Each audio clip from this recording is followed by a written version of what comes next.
Товарищ, а в ВК-видео этот сюжет вышел на пару дней раньше. Ссылка в описании.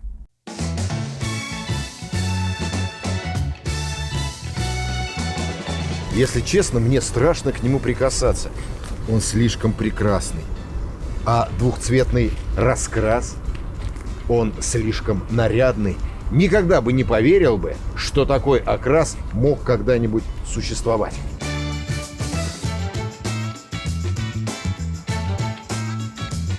За такую архаичную эмблему полцарства бы отдал.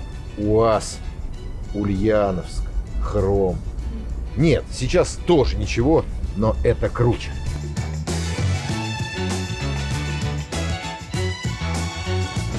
Перед лицом великолепного хочу сказать, что вот эта решетка радиатора еще не учитывает изменения в конструкции, которые произошли.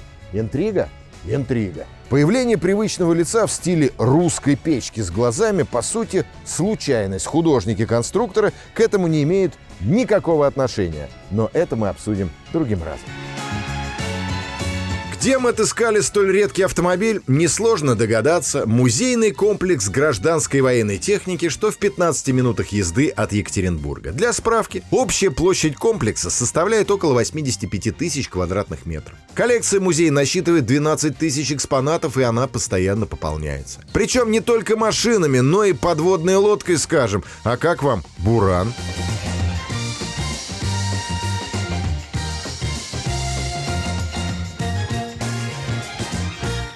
Я долго не мог придумать, как начать. Ведь автомобиль, про который я сегодня вам поведаю, в целом не уникален, но уникальный. Парадокс? Парадокс. А что такое уникальный? Это редкий, удивительный, выдающийся, редчайший. И это все о нем.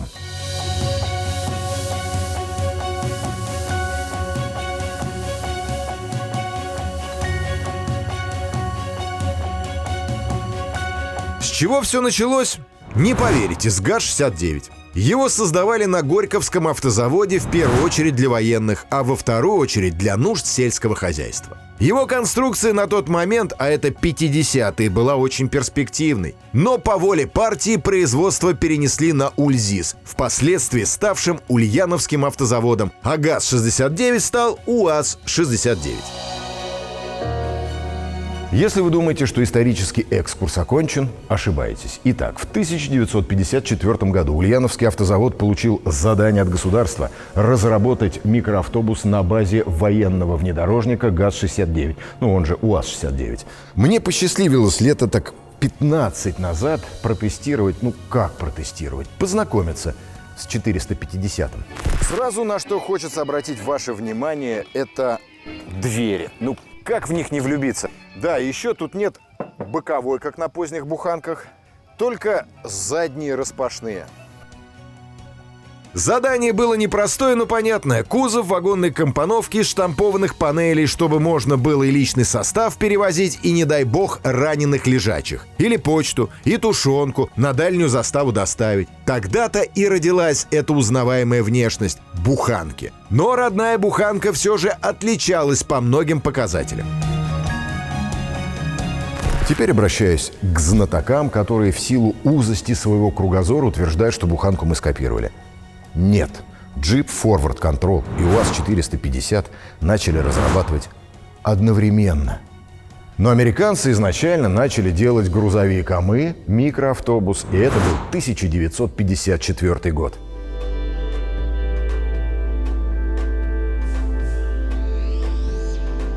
Отвлекся. Внешность УАЗа рисовал известный автомобильный конструктор и промышленный художник Арямов Владимир Иванович. Опытный и талантливый творец, в свое время работавший и над «Победой», и другими автомобилями ГАЗ. И на первых эскизах она была более изящной, более модной, но военные, главные заказчики, любили кирзовые сапоги. Как я говорил, первые буханки были значительно унифицированы с УАЗ-69, но унифицированы не значит одинаковые. Многие узлы были переработаны для установки кузова в вагон. Все шасси и рама соответственно.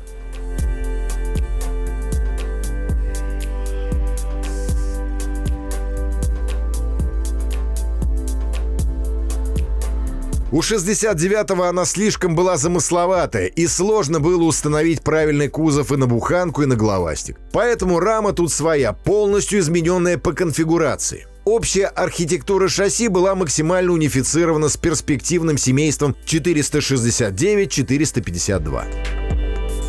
Но если вы думаете, что конструкторы просто взяли и установили кузов на раму... Стоп, я же не рассказал вам самого главного. Это заднеприводный УАЗ. Тут нет ни раздатки, ни переднего ведущего моста. Если выражаться языком современным, это коммерческий транспорт из СССР.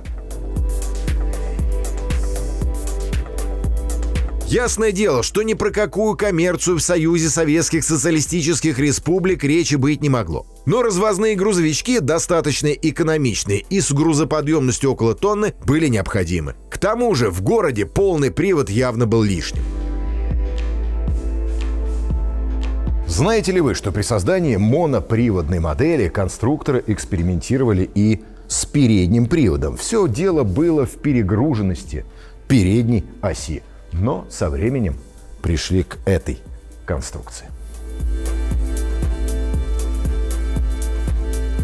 Задний мост остался без изменений от УАЗ-69, а вот передний тут выполнен абсолютно по-новому. Миниатюрная двутавровая балка, рессоры, поворотные кулаки, амортизаторы. Если рассматривать автомобиль снизу, вы этого не поймете и не заметите, кроме того, что отсутствует раздатка как элемент. Но главное в информации. Силовой агрегат, дабы выправить проблему развесовки, сместили назад на 220 мм и немного вниз на 73 мм. И так все были увлечены новым, что проблему заметили, когда машина встала на конвейер. Знаете что? Четвертый цилиндр оказался под стенкой кабины. Ну так вышло. Пора в салон. Боковое зеркало очень похоже на салонное. Ну, наверное, так и есть. Ну так вот, я пока в салон залезать не буду. Это просто игрушка для взрослого.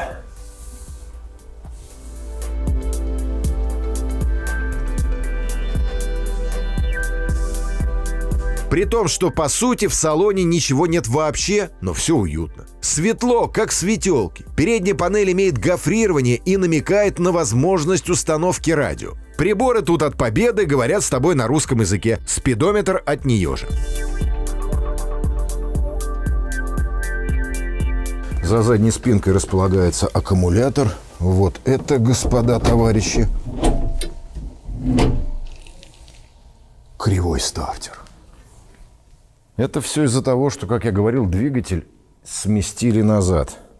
Салон отделан металлом, даже дверные карты. Даже ступенька имеется.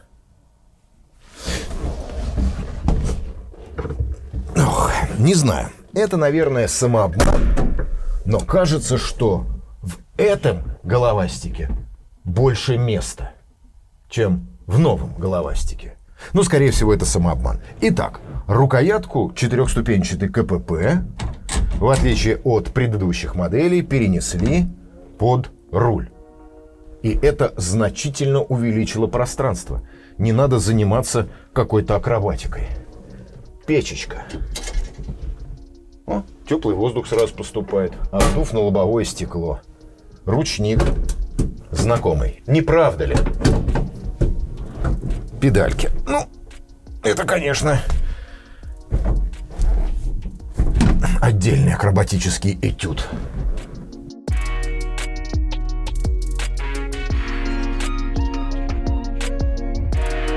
Бардачочек. И это не перчаточный ящик. Салонного зеркала почему-то нету, зато есть притяжная вентиляция для ног, чтобы в жаркую погоду обдувать или ботинки, или сапоги. Потому что на работу в тапочках никто не ходил. В тапочках за рулем. На работу как на праздник ходить надо.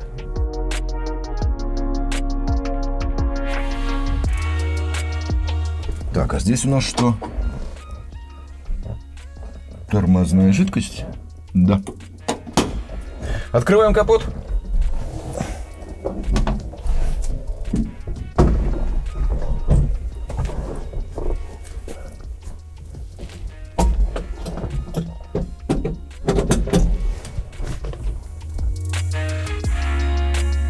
И тут УАЗ-69 проехал мимо. Конструкторы ульяновского завода смотрели в будущее, и ставить мотор от Победы не имело смысла. Решили идти ва-банк. Это двигатель от ГАЗ-21В «Волги» во всей своей красе. Правда, с незначительными изменениями, обусловленными спецификой эксплуатации автомобиля.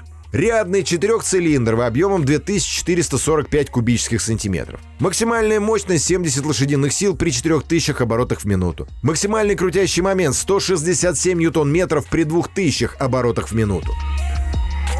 Скоро дачный сезон начнется с такой зимой, поэтому пора уже присматриваться, где выгоднее и экономнее сделать ТО.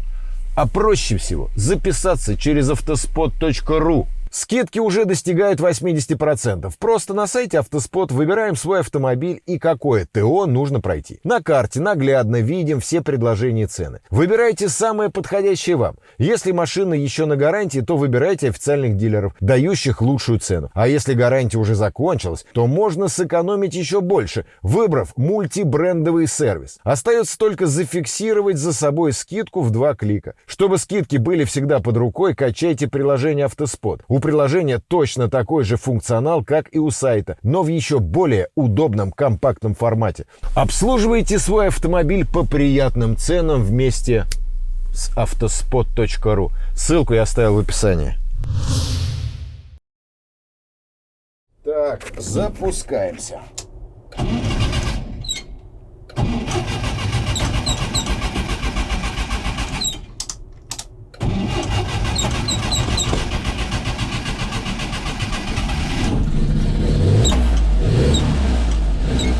И вот что я вам скажу. Тут стоит уже 4-ступенчатое КПП, а не 3-ступенчатое, как у 69-го. И новый рулевой механизм. И знаете еще что? Создавая головастика, инженеры примеряли сюда уже полноприводную трансмиссию. Они готовились к выпуску 450D. Они смотрели в будущее. А сегодня любуются драконами.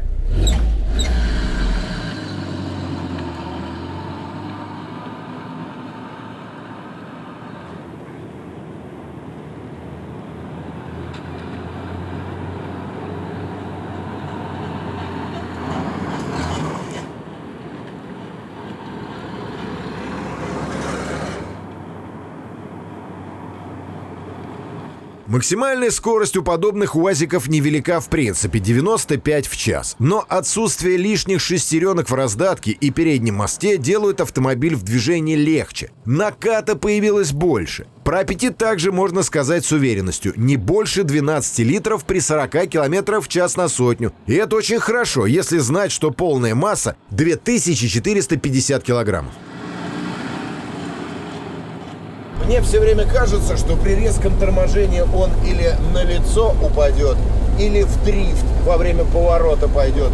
Но ничего не происходит. Хотя, если честно, я за руль этого автомобиля разве что белые перчатки не надел. Берегу.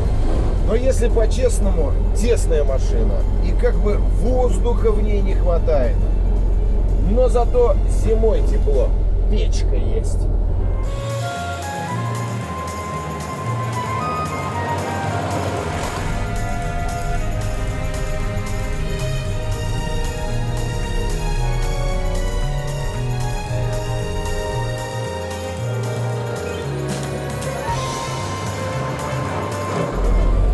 То, что ты сидишь над передней осью, это просто потрясающе, особенно когда в повороты входишь. Но ножки у тебя все время подняты, ты с поднятыми ногами сидишь. Посмотрите, как высоко расположены педали. Педаль сцепления, педаль тормоза. Чтобы затормозить, нужно помогать рукой ноге.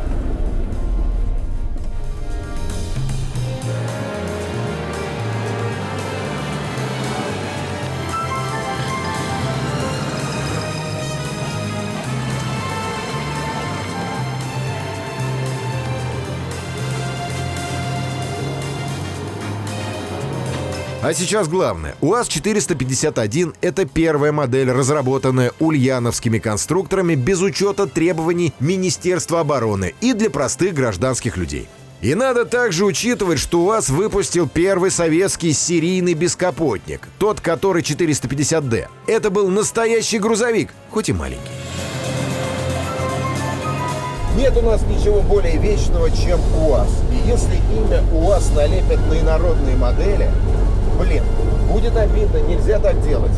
На этом и закончим. Но не охоту, а вы подводную лодку в музее видели? А я нет.